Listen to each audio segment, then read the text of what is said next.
This is explaining every book of the Bible. Day 6, we have made it to the first of the history books, Joshua, and technically the other 5 were also history.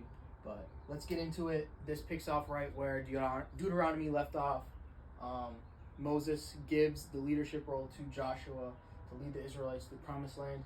It was written around 1400 BC, maybe. They don't really know. Joshua's the author, except for the ending, which was the high priest, possibly.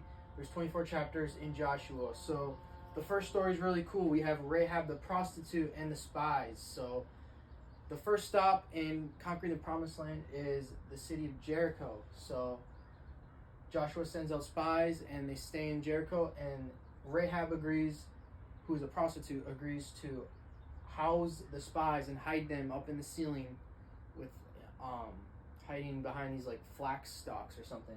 And in return, they spare Rahab and her family when they conquer Jericho, so they don't kill Rahab and her family. And then many people know about the crossing of the Red Sea, but God also stops the Jordan River. So like they need to cross the Jordan River, and God stops the like flowing of it on one side, so then the Israelites can walk through, which is really cool. So they cross the Jordan River, and then the next part, 5 through 12, they're conquering the Promised Land. They conquer Jericho. That's where they like march around the city for like days, and then they blow the trumpets and the walls fall down.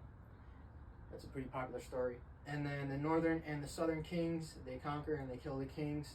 And then one of the cool stories I also remember is God makes the sun stand still during a battle. Like the sun just stops for like a whole day, so Joshua can finish the battle, which is pretty cool. And then the rest of the book, 13 through 24, is just they conquer the Promised Land. Now they got to divide it up, so they set apart special cities. They divide it between the 12 descendants of Jacob, I believe.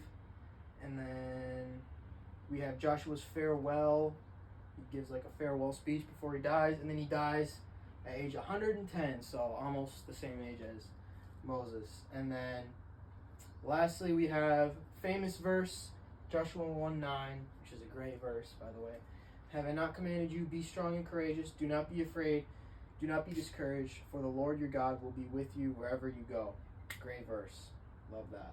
So yeah, there's Joshua. Thanks for watching, guys. We got Judges tomorrow. So yeah, tune in tomorrow.